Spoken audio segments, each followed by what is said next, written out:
কিয়ামতের দিন আল্লাহ তাআলা 7 শ্রেণীর ব্যক্তিকে তার আরশের নিচে ছায়া দিবে। এর মধ্যে দুইটাই হচ্ছে যুবক। হচ্ছে ওই যুবক শাবুন নাশাআ ফি ইবাদাতিল্লাহ, যে যুবক তার যৌবনটাকে আল্লাহর ইবাদতে কাজে লাগায়, যে যুবক তার যৌবন বয়সে পর্নোগ্রাফি দেখে না, হিন্দি সিনেমা দেখে না, অশ্লীল কোনো কিছুই তারা দেখে না, এই সময়টা তারা আল্লাহর ইবাদত করে কাটায়। আর আরেক শ্রেণীর যুবক, যে যুবককে পাপ কাজের জন্য, পরকীয়ার জন্য অফার করা হয়।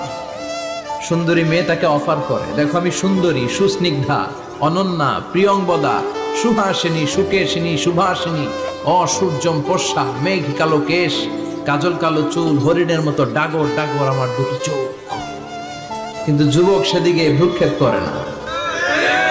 ওই যুবক বলে ইন্নী আখাফুল্লাহ, আমি একজনকে ভয় পাই, তিনি কে?